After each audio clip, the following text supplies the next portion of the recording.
while sensational, my heart would cry. I should. I should just get like a book I don't like, and every week just have a little bonfire Don't on my do it. desk. I would do Don't that. do it. It I will would do hurt that. my soul. I would. I would. I would.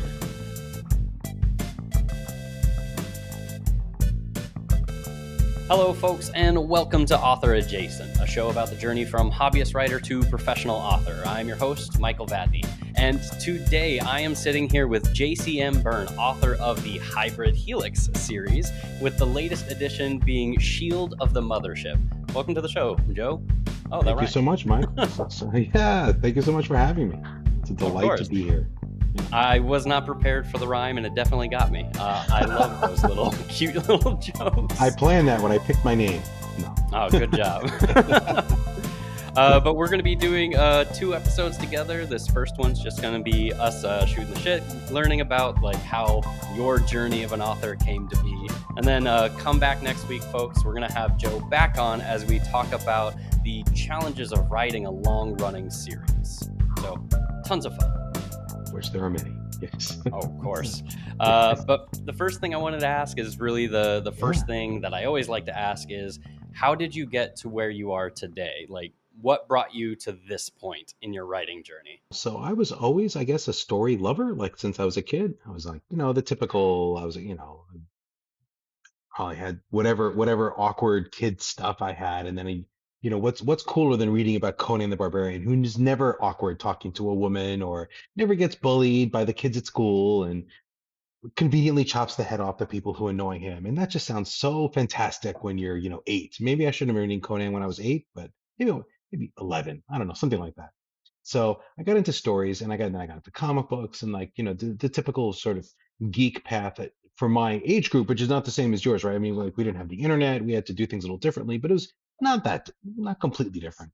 So I loved stories, and I wrote some fanfic, and it wasn't called fanfic. I didn't know the term fanfic until much more recently, but it basically was fanfic. I'd write my own stories, and I would take whatever character and like reverse their names and make my own characters. And this stuff was terrible. I always tried to, you know, I would just have a whole stories which were, I remember they were like, it was like the climactic moment where they, where the hero like stabs the bad guy through finishes him off, cuts his head off. And I was like, well, that's the coolest part. So if I just do only that part and skip all the buildup, it'll be even better. It's made so much sense to me when I was young, but of course it makes for a terrible book. But I wrote that stuff, and then I started writing. I started doing a lot of world building to play D&D. I was a DM like in grad school, and so I was running some games, and I was like, I had this world, and the whole thing I got into ring worlds because I wanted elves riding griffins, like flying griffins, and I was like, well, why would elves ride griffins? You need like a large land area to make that make sense because it's very calorically expensive to feed. This is how my brain works, right? To feed a flying animal that you can ride, you need a reason to cover large tracts of land, right? So you need this huge span. I actually did math, right? Like, okay, these wild elvish tribes riding griffins, how big a space would they need? And I wanted them to be in this hidden valley. It's like, where can you put a hidden valley that's like 8,000 miles, like north to south, right? That doesn't make any sense, like on a planet. So I was like, well, what if it was a ring world? So I ended up on a ring world. So then my D&D campaign was set on a ring world. I don't think any of the players knew or cared that it was a ring. It made no difference to the campaign. But so then I started writing fiction and set in the same thing. And I wrote a couple books, and they were pretty awful. One I sent to Tor. I actually really thought I was going to be a professional author, but like this was 99. God, that seems crazy long ago. But like I didn't have the resources to like find a writers group or like get an editor or like really understand what I did wrong. Like what I wrote seemed really good to me, but I kind of on some level I kind of knew it wasn't ready for prime time.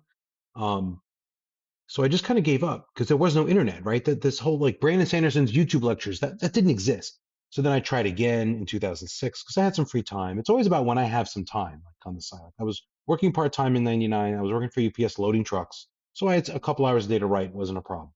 2006, I was teaching, and just the way my schedule worked, I ended up using my planning period to write because I did all my actual planning in the morning before class. So I wrote a book then, but this was before self-publishing really existed the way it does now, because that's really a Kindle phenomenon, right? Like before 2012, like before the Kindle, this thing didn't really exist the way it does. You could you could you could go to a vanity press and get like 10,000 books published and sell them out of the back of your car, and people did that, but that was really the exception. That wasn't viable for most people. Like that took time. You needed a built-in audience. It was really hard. Then in late 2019, I had started a few things. I have a box full of first chapters, right? That never went anywhere. But I kept having ideas for stories, and I'd write like a chapter or two, and then I would give up. And then in 2019, I said, you know what? Screw it. The self-pub thing's a real thing. I'm going to write a book, and I'm going to publish it, even if it sucks. That was my mantra. I put that on a little sticky note, put that on my monitor, even if it sucks. Wrote a book that is the first version of Wistful Ascending, and enough people liked it that I was like, this is worth trying to do this right. So then I went and I like watched Sanderson, and I found stuff like Sanderson's lectures. I listened to, 12 seasons of writing excuses. I joined a writers group where we traded chapters, and yeah, no, can't recommend that combo highly enough to teach people the not all the basics, but a lot of them. You also need a solid editor probably to walk you through like how to use an M dash and stuff like that. Because as much as I had read, I had not internalized all the grammar. And then you need someone to like go over like passive voice and active, like the basics. But so then I rewrote Wistful Ascending. I hired an editor. I did this all probably the wrong order and the wrong way, but I didn't know anything. I didn't really make connections in the indie community until like quite a bit after the second book was published. And then I got into the indie community through entering Spiffbo. Like once I entered the self-published fantasy blog off, which is a contest, I started, and I didn't get anywhere in the contest, but you meet a bunch of people. A lot of people like look at your book because a lot of people like to, I don't know if it's still happening as much, but with 8 and 9, a lot of people would look at the list of 300 entrants and like pour through it and try to find the hidden gems. And there'd be a lot of talk about all the books. So that's what got me on people's radar. And that's what got me sort of, one person read the book and he, recommended it to Andrew the Wizard, who's a booktuber, and then he read it and liked it and reviewed it, and then one thing led to another. But it all started it was not I was not a COVID writer. I finished Whistle Sending before COVID really, because a lot of people are, and there's nothing wrong with that. But this was just before COVID hit. I finished the first draft, or just as I think March 2020 is when I finished that first draft. Um, and now then I got hooked. And now you're here. Now you're like, how many books deep into the Hybrid Helix series? Almost 90,000 words done on book 8, so book 7 is out. There's 3 short stories, a Christmas story, and 2 others. Zero Twist is probably worth reading for people who like Wistful Ascending. Foreign Powers was experimental and probably not. I should probably stop giving it away, but I give it away. If you sign up for the newsletter, I send you to a link, and then you can get all 3 of them. And then I have a separate standalone fantasy novel that may get to 1 or 2 sequels at some point, but there's no immediate plans for that, called Partial Function, which is if Taken starred Michelle Yeoh and was set on Cradle. That's the pitch. And some people really, yeah, it's got a dog. Everyone loves the dog. Apparently, I'm good at writing dogs. I don't know why. I don't have a dog, but I modeled the dog after my daughter's dog, who's just the dumbest, sweetest dog. I'm like, this is a good companion animal. Completely useless, completely adorable. So, I think that's what people like in their fictional dogs is they yeah, want yeah, dumb, sweet animals. dumb, sweet animals. Yeah, who don't get hurt. So I Yes. have I, I have They that have to be promise. immune to all Yeah, damage. I mean, then I do. I'm liberal with my plot armor in general. I'm not writing grimdark over here. If Yeah. there's a kid in my book, that kid's going to be safe, and that kid's not really going to be in danger. If there's a woman in my book, they're not getting sexually assaulted. That's kind of my implicit, guarantee. You don't people don't Yeah. come to my books for that, and other books want to do that. That's a whole different. I'm not saying they shouldn't. That's a different thing. That's fine, but Yeah. that's not what I write. There, there are Um, plenty of other grimdark books out there and yeah, people yeah, trying to get into grimdark. yeah, You guys yeah, can yeah. have it. Yeah, I'll keep yeah, my violence and my yeah, love is yeah, true moments. yeah, yeah, yeah. I have some violence, but I don't know. There's a difference. There's different kinds of violence, and I think my violence is more actiony, more action movie like, which is deliberate. That's deliberate. So, uh, and then so partial function, and then I wrote a serialized sort of slightly comedic but a fantasy story based on the very first fantasy novel I ever wrote, loosely, like some similarities, called The Grim Dwarf. And I never really meant to do anything with it, but I did eventually release it, so it's available on Kindle. Some people And it's funny, you write something and you put it out there, and I did no marketing, and it's like I don't know if I'm ever going to finish it. It's a handful of people who just love it, but it's a handful. It's like five, right? Like I I've really, seen the cover. It's yeah, yeah. pretty It's like, it's whoa. cool. It's it, No, it it's a dwarf doing like an uppercut. It's freaking Yeah, yeah. awesome. He can't use weapons, right? He's been cursed, so he's allergic to like metal Uh, and stone. So he oh, that's punches horrible things. for a dwarf. Exactly. That's exactly why Yeah. he's trying to die, but he's also immortal. So the whole story is he's trying to get himself killed, and he Oh can't wow. because he literally gets his head cut off at one point, and he comes back. So he doesn't know, and he has no memory because periodically, he gets someone to stab him in the brain, so he doesn't remember what's going on because for reasons that are not revealed. So he's got this tortured existence, but it's not really a tortured story. It's more about like him having fun and like drinking a lot to try to dull the pain and being cursed and then running into scenarios where it's like, oh, these are bad people. Well, I can throw myself at them and I beat the crap out of them because I'm trying to get killed anyway. What you gonna do? You gonna kill me? Like, good luck. Like that'd be great. Good luck with that. I hope So, you succeed. but that's exactly it. But it's I stole that from a Warhammer series called Felix and Gotrek. Gotrek is a dwarf who has sworn to die in battle to make up for some horrible, dishonorable sin that he's committed. And I don't think we ever find out what that was. I'm not sure. But so he goes through every battle and he's like throwing himself at the agents of chaos and he's covered in blood and his body's everywhere. And at the end, everyone's like, "You survived. That's a miracle." It's like, damn it. I was trying to die in an honorable way and I couldn't, and he can't kill himself because that's not how the dwarven code. That's not honorable. He's got to die in battle against the forces of chaos. So I thought this is cool. So this is a little not the same thing, but it's a similar twist on that whole. Because then you get this battle and everything. At the end, he's the only one standing. It's like, again, the only one standing. It's just not the reaction you're thinking of. So that's what I have out. It's like Grimdorf is a fun read. Don't take it too seriously. Partial function I wrote that book for Spiffo. When Witzel Sending, when I lost Spiffo, I was like, I'm gonna write an honest to goodness straight up fantasy novel for this contest. Damn it. That was my goal. And I wrote a book that's not in any way a standard fantasy novel. So I totally failed. I don't know if it'll do well in the contest. I couldn't get in this year because they have like the lottery. Yeah, and I didn't get it right because of the randomness. I didn't make it through that round, so hopefully I can get into Spiffboxy, Spiffo 11. I think they'll let people readmit reapply if they lost in the lottery round. Yeah, Um, yeah. If you don't get selected in the lottery, you can resubmit those books. yeah, so that's my plan. I don't know if it'll get anywhere, but that I wrote that book because Rob J. Hayes told me on Twitter that you can't write a kung fu novel where the characters announce their attacks verbally before, like meteor, meteor fist of Buddha, and that you can't Yeah. do that. It'll never work in print. And I was like, I'm going to prove you wrong, Rob. And I don't know if I did, but I don't know if Rob cares or remembers telling me that. But I'm a But you're gonna curmudgeon, so rub I it was in like, his face I'm regardless. if it ever gets anywhere, I'm gonna dedicate it to him. Like, thank you, Rob, for telling me I couldn't do this and motivating me to try. And now, Yeah. that's my dream. I'm gonna win the contest. Like, yep, thanks to Rob J. Hayes who told me I couldn't do this, that no one could Did do you? this. Yeah. Did you ever hear the origin story of the Furies of Calderon by Mm-hmm. uh oh yeah, I love that Jim story. Butcher.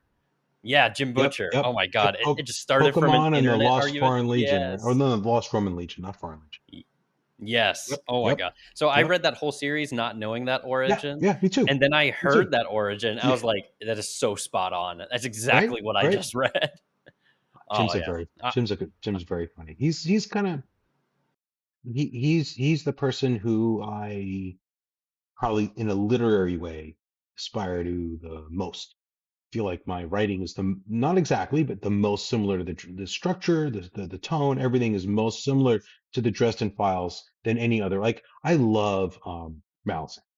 I love Stephen Erickson. 10 Books of the Fall. I love that so much. I write nothing like Stephen Erickson. Like, no one's going to call me like the Stephen Erickson of superheroes. I mean, they might as a joke, but I mean, there's no similarity there, right? Because it's just like the tone is not the same, the style's not nothing. I love those books, but I don't write like that. But I do feel like I write similarly, not the same, but to Butcher. And I tried to meet him once, and I just couldn't. I got tongue tied. I was like, I had nothing to, like I can talk to famous authors. I've talked to a few. And if I have something to say, I Yeah. can talk to them, right? But it can't be just like I'm your biggest fan. Like I can't. Yeah, you got to say something meaningful, It's not just yeah, junk. yep, yeah. Like I saw you saying, and so now I'm like, I figured out what to say to Butcher, but not until after he wasn't at the con anymore. I didn't see him again. Mm, But I should have talked to him about the fact that we both have the same cover artist, who in both our cases does what he wants with our characters. Because you know the whole thing about, you ever see the covers of the Dresden Files? Have you read the Dresden Files? I have read half of the first one. I need to get back Okay, to it. I okay, started okay. trying to read it when I was way too young and I just wasn't into it. Uh, Yeah, so I need to try it Yeah, again. the first three most people just don't love. I like them. Some people say to start at book 7 or book 4. Hmm. It varies. Jim says start at book 7. Jim says Okay. hop on at 7. So he's in interviews. I Wow. don't mean like Jim talks to me. I meant in interviews. In Um, phone calls. so the covers are very distinctive. That's Chris McGrath, same cover artist, right? Okay. But in every cover, Dresden's got this big floppy hat. There's no hat. Hmm. And there's no hat in the books. He never wears a hat, right? And then Jim's Huh. kind of Jim. You can tell in Butcher when he in interviews, he's a little annoyed by it. I'm like, I got kind of the same thing because Rohan's supposed to have a beard, and the beard is a big Yeah. thing. He's always like scratching his beard. He's always Yeah. talking about the beard, and the cover doesn't really have a beard. So did the cover for me, and I'm like, he's supposed to have a beard. He sent me Yeah. the other cover, and it's kind of there, like it's a little bit of a shadow, It's but it's like not really. he's got It's some not really a scruff. beard. He's got some scruff, right? But it's not supposed to be Yeah. just like a 5 o'clock shadow. It's supposed to be a beard because No, no, he for talks a lot about of it all the reasons. time and Yeah, scratching yeah, it and be like, I really need to shave. Like it yeah, comes up multiple times in the all the book. time, right? There's no doubt he's got it, but that's the second version of the cover. That's the most that Chris would do. So I'm like, I feel Nice. like Rohan's beard is like Rohan's clean. Rohan's jawline is like Harry Dresden's hat. It's never supposed to be Nice. there on the covers, but Chris is a genius. So like, what are you gonna say? Like, not use him because he keeps putting he won't put the beard on the cover. It's like, what are you gonna I'm gonna do? say these covers are beautiful. Like the Thank colors you. pop. Oh Rohan yeah. on the front. Oh yeah. Oh yeah. Rohan, that's how you say his name correctly? Rohan, yeah. Rohan, yeah. It's the Indian Like name. It's the Indian name Rohan. and No, it I gets love the covers. yeah. The I colors love of them. his jumpsuit, every time they talk about it, I'm like, yeah, I can Yeah, see how that'd be disconcerting to the eye. yeah. No, it's supposed to be because he's supposed to be he's a worker. It's like an orange vest on a Yeah, he's a toe airport chief. worker. Yeah, it's like an orange. You want to be very visible and you don't need to be look. It's not to look good. It's to Yeah, stand out in it's space. utility. So exactly.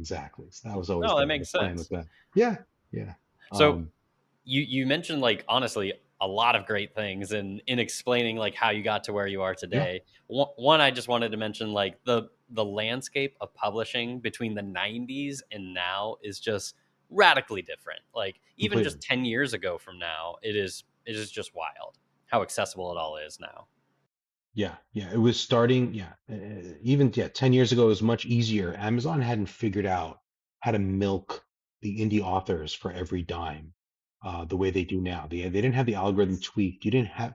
They were trying to get a foothold and create an indie reading community. So from everything I've heard, if you just put stuff up there in 2015, 2016, you had a good shot at selling a lot of books. Um, without no matter how good or bad they were, no matter how little, but unfortunately, you do that for a while, and a lot of people go, "Oh, this is a good idea," and then you get enough people who are, and unfortunately, like we're all in a way we're cannibalizing each other because you get people who are like, "Oh, I'm willing to like lose 10,000 a year trying to buy ads on Amazon so that maybe in 2 years I can be, breaking even and making some money." If enough people are willing to do that, and we're bidding on those ads, right? Those prices just go up, and we're eating each other. And I mean, I say that as in, I mean, I've done that too. Like I'm not criticizing other people for making that choice, but it's a very difficult situation. But I don't have any good answers. But it is real. But the beautiful thing is, if you want to create a book, put it up there and have it available, and people can read it all over the world, you can absolutely do that with a really minimal investment, maybe even none, and that is something special. And and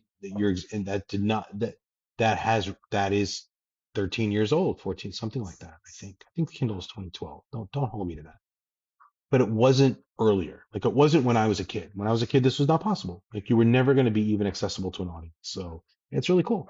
It's really cool, and it made me an author.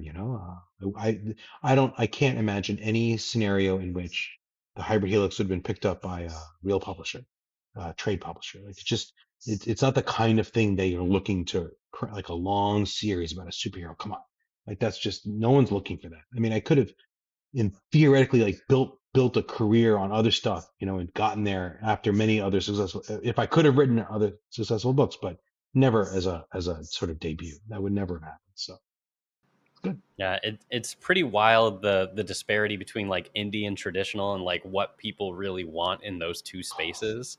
Like what's popular in indie is not really being sold by what is available in tradition. That's the best argument against the people who say like who think that like traditional publishers are publishing the best stuff. Like that's clearly not the case Mm. because they were literally publishing no lit RPG until Dungeon Crawler Carl. Like none of that, and Yeah, like that's and he clearly the blew the whole roof genre on the was missing. internet. Yeah, Yeah, but like people love that stuff. People read it, people want it. And trade is clearly, people, well, it's a business, and I'm sure trade is getting people what they want. They're clearly not because they left huge yeah, swaths of money on the table. And Dungeon Crawl Cards, the whole lit RPG genre is just the easiest example. I can just point to it and go, look, they yeah, clearly are not omniscient about what people want to read because they left this whole genre like just alone for years. So, yeah. And there's it's tons like, of like subgenres and niches that exist out there that people want to read. Maybe not oh yeah, millions of people, but thousands definitely. Tens yeah, of thousands quite possibly. 100%, hundred Yeah. percent. I mean, just in Hopefully like, they will eventually be able yeah, to adapt faster and catch up to everyone else. We'll see. We'll never know though. I don't know. uh, Yeah, we'll see. but something I did want to ask you is with everything that you've gone through up to this point, at what moment did you start to feel like you were an author? Because a lot of people go through like imposter syndrome and really just trying to get their author feet underneath them. When did it start to feel real to you? I never had imposter syndrome. Like I always thought what I was writing was great because it was always what I wanted to read. So to me, it was like, this is great stuff. Like, and looking back, I'm like, oh, this wasn't, that it had a lot of flaws, but you didn't recognize it at the time, or I wouldn't have written it with flaws, right? Um, So I felt like when did I feel so there's a I don't think there's one answer. There's a lot of little answers. I think when I started to see reviews and feedback from people I did not know in real life, that's a big jump. When you get a stranger paying money for your book and then writing like a 5-star review on Amazon, that's a huge thing. Because I was like, oh, this is not my mom or my high school best friend, right? This is I reached out into the world and my book has touched someone that I would not have otherwise known. That was really cool. Um, DragonCon 2023 when I really sat at a bar surrounded by other authors and talking and drinking and having conversations where I was accepted as one of the other authors and talking to people like Mihir Wanchu, who's fantasy book critic, and like Bo Kelly, who's now SFF Insiders, and all these people were like, "Oh, you're just one of us, and we're all Michael Michelle and too many Dirk Ashton, too many people to really name, but that was a huge thing for me where I felt like I was part of this community in this group in a way that was even stronger than and I had had that online before, but doing it in person was a leap. And that's when I realized that this was, for me, probably something I was going to be committed to, whether or not I was successful in the business sense, commercial sense. I was like, okay, I'm part of this now. I'm part of this group, and it doesn't mean I'm always going to be buying Chris McGrath covers, but I'm committed to this thing, whatever this thing is. So that was huge. And then I would say reviews. The reviews where someone who I've never met connects with the book. I mean, to me, that's the difference between an author and a writer, right? Writers write, people journal, but the author is the person who releases, right? You're not an author unless you publish. If you're trying to publish, that's nice, but I don't know that I even call someone an author who's trying to publish. Or doesn't I'm not gonna be mad at someone if they say I'm an author, an unpublished author, right? I'm not gonna be upset. But a real yeah, yeah. But to me, what makes the difference is when you put it out there and then people you don't know are reading it and giving and like engaging in this communicative act. Because that's fundamentally there are people who write fiction just for themselves and they sit in a box, right? And that's great. There's nothing wrong with that. There's nothing wrong with writing something to satisfy your own needs, whatever those needs. There's lots of different psychological reasons you'd want to do that. But you publish to reach the stranger, right? Once you do that, that to me is what authorship is, where you're publishing, you're putting it out there in the world, you're reaching people you don't know, and you're having this connection with them. You're having this shared fandom of you, fandom of your stuff. And to me, that's what makes an author. That's what makes it meaningful. Yeah. So I think that's my rant. that's That's my rant. where, no worries. I think that's where a lot of people, if they're really honest with themselves, is where they put the bar for themselves. Like, that's when, for most people, it's real. Like, you published it, you put it out there, whether you indie published or self published, it doesn't Oh matter. yeah. Like, Oh like yeah. that's the whole reason I called this show like author adjacent. I'm like, there's a bunch of us who are not there yet. We're working on it. We're trying to learn, but we're not authors yet. Look, But we will be once we get there. I know. I mean, I'm not a big name, but like in terms of number of copies like sold or read, but like I certainly have. I know plenty of people who have traditional smaller presses or even larger presses and have less successful releases from places like Tor who have had fewer people read their book than have read mine. Right? You can get it. You can have there are Tor books that have had fewer readers because you can tell how many readers you've got, right? Because Kindle Unlimited, it only ticks when someone actually clicks through a page, right? I mean, I know how many page reads I've got. I know people have read this many books of mine, at least. Even if you assume that every person who bought a book just put it on a shelf to stare at, you still have those KU reads, right? People have read those books. So like, I know there are books coming from real publishers, traditional publishers who don't sell that many copies, and that's not true just for me. And then you look at someone like, Ryan Kyle, everyone, many, orders of magnitude more than me, right? So like there's plenty of indie authors who have sold many more than that. So yeah, I mean, who cares who your publisher is? I mean, Matt Denneman reached a lot of people before Tor put out the DCC, right? You can't call him, you can't say that 2 years ago before they signed him, he was less of an author. I like the point that you made where it's like when you start connecting with strangers, like Oh people you don't know, not your family, not your friends, not people that you yeah, asked as a favor, hey, will you please read this? Like yeah, just out in the wild organically. And yeah, that does make a big yeah. difference. To me, that was huge. To me, that was really huge. All of a sudden, because that's when I felt like this was worth pursuing and doing better. Right? Again, I wrote the first book with zero craft. I had never taken like a writing class. I had never read a book on craft. I had never like listened to a lecture on craft. Right? Just none. And then I wrote, the wistful sending the first draft, and then I hired an editor, and I did the Sanderson lectures, and I was like, it's time to try to do this well because it's worth it. Because if strangers are going to be reading it, you want it. If you're trying to say something when you write, you're trying to convey something. You're trying to communicate something. You want to do it right because it's just a better version of what you're doing. And that's what a good writing class or a good instructor will get you. They'll get you to write the thing you were writing just better. If you get an editor who just changes your message, it's probably not the right editor for you. You know, um, that's another No, that whole makes sense. conversation. Yeah. Yeah, yeah. That's Something you another mentioned podcast. earlier was, oh, don't worry. We have Yeah, plenty of episodes. We can do yeah. more. There you go. There you But go. something I did want to like call back to, Yeah. you shouted out earlier that you joined a writing group, and that is like one of the best things that you did. I would love to just double down on that. Joining a writing group is one of the best things that I've ever done for my learning, both as like analyzing other people's writings to figure out what works and what doesn't, and getting that immediate feedback of like a weekly or bi-weekly or whatever Mhm. schedule you're on where you're submitting. You have people expecting things from you. It puts you on a schedule. It puts demand on your work, and it's just so motivating, while at the same time you learn so much You by learn so reading and much. writing. The group I was part of is defunct. It was blown up by politics, as happens. But it was a beautiful system. You could submit a chapter at a time, nothing longer.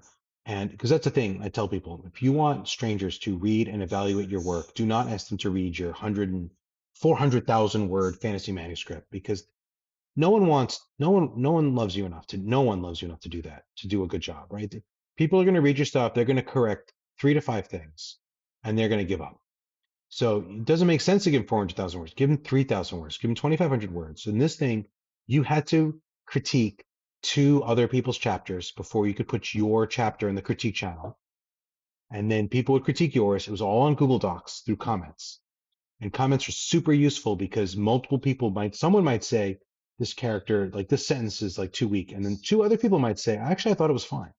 And you're like, oh, okay, so not, and that's what's beautiful about the comment thing in Google Docs is they can respond. You get a conversation going. Someone's like, oh no, that was actually that worked for me. Like didn't like this character doesn't work for me. But then three other people say it does work, and you're like, okay. Now you get a sense of not everyone has the same feedback. Not it's not a monolith. And that website I learned, and then you learn so much critiquing other people's stuff because you read some utter trash. And reading trash is you read some great stuff, but the really great stuff you don't learn as much because but you read the trash and you're like, what is wrong with this story? And you try to figure it out because you have to write the three comments. So you have to try to narrow it down. What are the three things I can write? Why is this so? And you're not going to write it's terrible because that's not what you're supposed to do. Exactly. No one's they're going to kick you out of the group if you just this is awful. You can't write that. But you find the three things, and if you can find the three things in someone else that makes it really bad, it gives you an eye. And then eventually you read your own stuff and you're like, oh, yeah, this is too slow. There's too much exposition here. This is an info dump. I criticize this info dump in someone else's story, and now I'm doing it. So Yeah, I I miss that will writing group. adamantly. No, I don't blame you. Yeah, it was I was great. in a writing group before I moved last spring. Writers Anonymous in Dallas. They're awesome. Mm, They're a big reason why I got like my debut novel as far as it did. I wrote my whole first draft through them. They're amazing.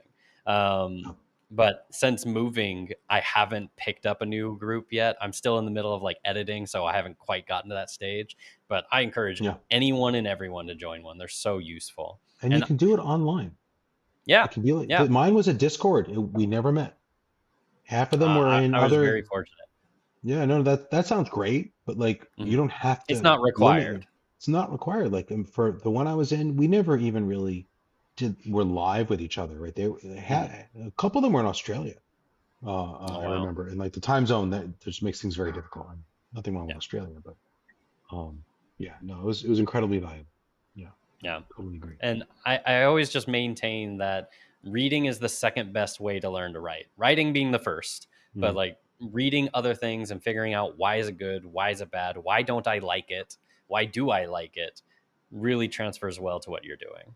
But that's the Um, trick because many people read, and I used most of my life, I read it. I was just looking for the stuff I like and absorbing yeah, and not criticizing and not being criticizing is the wrong word, not being critical, not analyzing. And if yeah. you read like that, there's nothing, that's how that makes probably a more joyful reading experience. Oh, it Is it 100% right? is. If Right? you're just like, is Yeah. this fun or not? Is this funner? And just looking for just go, where's, like, I remember reading books where, like, I'm like, this is boring, boring, boring. Sword fight. Boring, boring, boring. So, and I wasn't thinking about, oh, but like there's 8 pages of boring before the sword fight, so this book sucks. I was just like, Yeah, yeah, I got to the sword fight. The book was 400 pages. I got to 50 sword fights. It was fantastic, right? yeah, Which is not, but that's not how you want to read if you're a writer, yeah. right? Because once You you're a you writer, learn how the sausage is yeah, made. yeah, yeah. But then you go, but then the 8 pages of boring suck because you have to pay attention to them and go like, this is wrong. This shouldn't be here. This should just be all sword fights, or the transition from sword fight to sword fight needs to be have more meat to it, or something's wrong here, and you're trying to figure out what it is. It's a different way to read, which makes reading less enjoyable for me. I've noticed this last five No, no, years. I will Much definitely harder, agree. much harder Like to I read. feel like at this point, the thing that really gets me when I'm reading is when a character does something that is completely outside of the personality that they have built on the page. Like that just immediately pulls me out. Like, why are you doing this? I mean, I love people, and I love my fellow, and I will never say this I will never mention anyone by name, but I'm reading a lot of stuff written by friends, and like sometimes you're like, oh, this isn't that good. This doesn't appeal to me, and it's very tricky. It's very tricky. Or you're beta reading something, and that's also a tricky and a whole different level of uh, or how do you give the feedback that makes the thing more what the other person's trying to do? That's always really hard. Yeah, Um, yeah. because it's always like, oh, I know how I would do this, but that's rarely That's what not the someone else solution they wants. need. Yeah, And that's not. No. But that's what you need. But that's what you need. That's how your mindset. That's what your mindset has to be to make you a better writer. As you read someone else, you read, a Song of Ice and Fire, and you're like, well, I would have done it better. I would have done it this way. And that is kind of what your mental process should be, because that trains you to write your own books better. But you don't want to go to George R. R. Martin at a con and be like, you could have done this better if you had done it like me, or be like that guy at WorldCon. I Oh, heard girl. about that. I, Oh, I still don't God. know all the details, but I know it happened. I know I, you were at Worldcon. Were you I at was, that panel? no, I don't wait in line for panels because Okay. I don't care. I don't really care if I get a chance to like meet George R. R. Martin and sit next to him for a photo. Like or have him sign my book. I don't care. Would I love to have dinner with him and like talk writing? That'd be fantastic, right? But those opportunities aren't at the con. So like, but being like, I had a lot of friends take a picture with him and they loved it and that's fantastic. But I don't care to have my picture taken with the guy unless we have a meaningful conversation, which is not happening because he doesn't have time, right? Like I'd love to have a meaningful conversation with Jim Butcher, but do I want to like meet him and shake his hand? Like, I guess, but I don't really care. So that's just me. I'm not a fan in that sense. I don't care to get my book signed by these people. I'm gonna be nice, but I don't not enough to stand in line for 2 hours. My thing is like I'd much rather I would go to the lines for the signings and hang out with the people in line and just walk from person to person and have conversations. And I didn't have any books with me and I was light on my feet, just going from person to person, having enjoyable conversations. Never actually got to the head of the line to get something signed. That's me at cons. But I'm very focused in terms of what I want from a con. I was so I know the people because I'm friends with Adrian, Greta, and MJ, who were the people who were the throwing it out. We hung out. I shared was in an Uber with Adrian. We talked for like I don't know half an hour to get to something. They're delightful people. Um, but I wasn't going to wait an hour and a half to get into that panel. But I heard it would happen afterwards. Man, they were pissed because the person was just being a jerk to George Orwell. You just don't say to someone you're going to die soon. You never Yeah, say that's that to really another uncalled person. for. And that's what Brandon said. I think they were saying like, are you going to get Brandon to finish your books, which is just dumb because Brandon's not the right person to finish those books. I mean, Absolutely not. someone might be right, and if he wants to pick someone to finish his books, that's a little. I mean, Terry Brooks did. You know Terry Brooks, Sword of Shannara, right? Yeah, yeah, I've read so many of He those growing up. he's recently he said like I'm 80 and I don't have a lot of time left and my faculties aren't what they were and he said this person I want to say her name is Delilah Dawson but I'm not 100% but he specifically said Oh, she is going to continue books in my series. He made a like a an official announcement about it. He said this is her, wow. she is and like that's a great thing, right? I Yeah. know that's Her lovely, fans right? get to continue reading the stories that they love. And he vetted this person and picked. I mean, Robert Jordan didn't get a chance. I think Rob No, Jordan's his wife editor who did. picked, but I think everyone feels that she made the right choice and made a Oh, reasonable yeah. choice, right? Like I don't think I've never heard anyone criticize that choice. Sanderson seemed like the right guy for Wheel of Time, but probably the wrong guy for Song of Ice and Fire. And if I would George did agree. that, if George said like Joe Abercrombie finished my series, I think everyone would love it. Yeah. But you Honestly, don't. that would be my pick as well.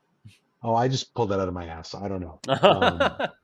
Yeah, that I don't know. I think that'd be yeah, that makes But that sense. is ultimately his business to Right. figure out if he wants to figure that out. Like, And that is incredibly rude. if his estate picks someone else after he passes, I'm not gonna argue. I mean, Yeah. we can argue about it, but you don't say it to the person's face while they're alive. You're gonna die soon. You That never is say it to so anyone messed about up. anything. They were looking for Yeah. attention, and we're giving it to them. We've All right. fallen into the trap. Anyway, We're going to stop then. We're going to move on. move on. Uh, Here, I got another question. That's what we'll do. So you are indie published. We talked about that earlier. And I do like to ask this of people who have been like gone on their path for a while and have like their career pretty much set before them or like continuing. What would you advise people who are still very early on and trying to decide, should I try to go indie or should I try to go traditional? Don't quit your day job. Um, should you try to go in your traditional, you have to be reasonable and look at your age. Because if I was in my 20s, my choices it might have made more sense to do something different. Look at your age, look at what you are writing and what you want to write. So, because you can kind of look, you can go through Tor's releases and read the synopses of 3 months of Tor's releases, and you know what Tor's publishing. And if that's not what you're writing, the chances of you changing their mind because you are so brilliant that you will just by sheer force of the aesthetic value of your prose convince them to do something very uncharacteristic. That's a big stretch. Like, could it happen? Absolutely. Is it a good bet? No, it is really not. So but some people want to write. I mean, some people write that kind of stuff like who wrote Gideon the Ninth? I can't remember her name. Tamsin Muir or something like that.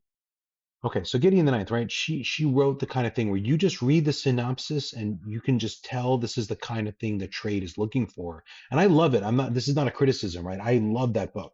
I haven't read the sequels, but I'm going to. But I mean, I really like Gideon the Ninth. But you just listen to like, lesbian necromancers in space or lesbian necromancer swordswomen in space. It was something like that. It's just like you can just instantly tell like this is the kind of thing that like trade is going to eat up for a variety of reasons that we all understand. Whether we like it, whether it's right or not, whether we like it or not, I don't. That's a different conversation that I don't want to be involved in. But you know what they're looking for. But I have every reason to think that this is what she wanted to write also. So what she wanted to write is what Tor wants to publish. She absolutely should have gone trade, and it worked, right? Yeah. Like, and she's young. It's Tamsin Tamsin Marie Muir, yeah. Murray Muir. Yeah, Muir, I Yeah. think. I actually know someone who knows her. Oh, Because nice. she knows my college roommate won a Hugo, John Chu. We're not really in touch. Like I message him on Facebook and he knows who I am, but we lived together for like 4 years and he won a Hugo and he's more in that world, so he knows all these people. It's kind of Oh, good I'm for like him. I'm like 2 degrees of separation away from like a huge swath of the I'm saying fancy like writing him, community. Jim Butcher. Yeah, yeah, yeah. I almost met Jim Butcher. I ran into him in the restroom, and then I had the good sense to not say anything. But Not it in was the a close. restroom. It That's was a not the cl- it place. was I was so close to being like, to turning around and being like, "Hey, and I didn't. I had it. I call it an uncommon stroke for me, uncommon stroke of good sense to just nope, just walk away. Just don't do it. Yep. Just don't do it. And I The didn't. I was restroom very is a proud, place of vulnerability. and I Let's was leave so, it at that. but I was so proud of myself for not harassing another man in the men's room. I'm like, this is a low bar to set for personal behavior. It's a very low bar, right? I had the wherewithal to not harass a man in the men's room like that. Should I be proud of myself for this? I don't really think so, right? This is not pride, territory, but I am. I Anyway, don't know because the temptation is the so temptation. Oh, like it's very it is. high It and the is. reward is nice. And I was a little drunk because it was the men's room at the bar at Dragon Con, so I Mm. was buzzed. So that I don't know if that would have made it excusable, but and I wasn't gonna like be a complete anyway. It didn't happen. We're all better off. You made the Um, right choice. The I world made is the a right better choice. place for it. I'm like, yeah, one fewer restraining orders that I have not received. But We don't need to be like, tying up the courts on this. so like, but look, if you want to write lit RPG or progression fantasy, if that's what's in your heart, or that's just what you like, then you really don't want to try going trade because you might be the person who brings a progression fantasy to trade, but you're probably not going to be. Like that's not right now, and I'm talking now, like 5 years from now, if anyone's watching this video right now, it's what is it, August 2025, right? If it's 5 years from now, maybe they're going to be pumping out progression fantasy at like HarperCollins. I don't know. I don't think so, but who knows? But right now, that's not a good bet. So you got to look at what your chances are, whether the kind of prose you write is because if you write very straightforward, like simplistic prose, that's also going to it's going to strike against you because the people who are purchasing I mean, Brandon Sanderson does it, but he can do anything right now, right? Because he's golden, right? So he's not. They're not looking for another Brandon Sanderson, right? That's just not how trade works. So you got to look at the market, and then you also have to think about what you and then there are people who argue that even if you could go trade, if you write the right kind of thing, you might be financially better off not to. Like honestly, if Tor came to Ryan Cahill with a trade deal right now, I'm not sure he might, but he might not. There are reasons it wouldn't be an automatic like, yes, I'll take it. He'd have to because he's making a lot of money doing it his way. If I release, a special edition of my book, you can make like so much more percent. It gets complicated in the business side. So if you're really thinking about it, I think if you're young, you should try query for a while because what the hell? Like, why not? But my thing is like I really wanted to write a long series. That was really what was in my heart to do, and I knew trade wasn't going to pick up. Like, because everyone, all the advice on how to get an agent was like, look for agents who are representing books like yours. And I'm like, there are none. There are, but they are not. What I'm writing is not like what V.E. Schwab writes. That's the closest I could get to like superhero stuff, like released by a major publisher. I'm like, that's what I'm doing is not similar. Like it sounds similar in a very superficial way, but if you actually read it, it's not the same thing. Like I'm really writing like Dragon Ball Z meets DS9. No one's publishing that, right? Like it's not. And I'm not saying they should be. I'm not saying they're making the wrong call, but for me, it didn't make sense. So I did. But I think that if I do think though, for the almost everyone, if you could get a Tor deal, you should. Two reasons, at least two. One, you got to realize they're going to pay for your cover and your editing, and means that's money not coming out of your pocket. That is huge. It was like you might only get like a $10,000 advance, yeah, but if you're indie, you're getting a negative $5,000 advance, right? Because you got to pay for everything up out of your pocket. Your very first ad comes out of your pocket. Your cover, your editing, all comes out of your pocket, right? So like, even if Tor paid me nothing and they said we want to publish Wistful Ascent, take it, right? Because you're gonna get me a cover and you get even and look if you're a mid-list person, if they're not super excited about you, but you're on their schedule, you're on their schedule. It means every bookstore in the country, every purchasing agent sees your title and your name in that catalog. That is a huge amount of free advertising. You try to break in a BookTube right now. I broke it into BookTube, right? I've been on a lot of I've been interviewed enough that people kind of know who I am, but it took a long time and it was a certain amount of luck involved. I was very lucky that Andrew read I went a couple years where no one knew who I was, right? Like no one was asking me to be on their live stream ever, right? That they shouldn't be. I mean, I'm not complaining. I'm just saying like, but once you're in a Tor release catalog and you go to someone, right? What would you say if someone's like, "Hey, look, I got a book coming out from Tor in like November. It's going to be in every Barnes and Noble in the country. How'd you like to talk to me first?" And then you had like someone like me on the schedule for that same week. If you should be calling me and be like, "Joe, sorry, man. Like, can we postpone you because?" But you should. But I mean, like you should, right? Like that every booktuber should because that's just a different level. That's my thought on the whole trade thing. If you can get it, you should almost always do it. Once you're successful, then that becomes a very much more. But once you're Ryan Cahill, you know the deal. Like Ryan knows. Like if Tor came to him and offered him a contract, he's talked to a lot of people in the industry because I see him at cons. I know who he's talking to. Right? I don't mean like I have special knowledge, but like he understands he understands the dynamics, right? So like he really knows if Tor came to him, like whether that would be something he should take or not. But if you're a beginner and you haven't published anything, it's your debut, you're going to want it. If you can get trade, you should. And if you can't, that's not the end of the deal. That's not the end of the line because people can be, there's some incredibly successful indie writers. So That's very true.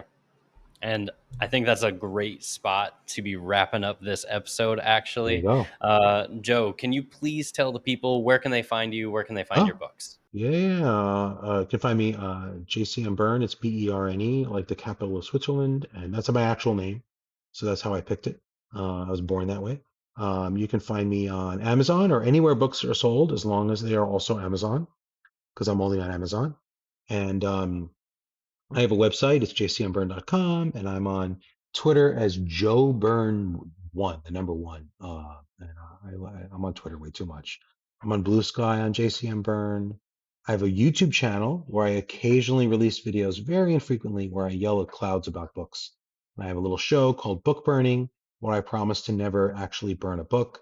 And that's also JCM Berne on YouTube, and that's the gist of it.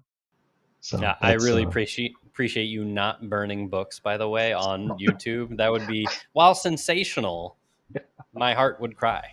I should just get like a book I don't like, and every week just have a little bonfire Don't on do my it. desk. Don't do it. It will hurt my soul. I would. All right, folks. Thank you so much for having me. Oh, dude, thanks for coming on. And you're going to be on next week as well. For us, it's only going to be in a few minutes, but for everyone else, it's going to be next week. Yeah, thank you so much for coming on. And folks, until next time, let's be author adjacent together. See you, folks. Excellent.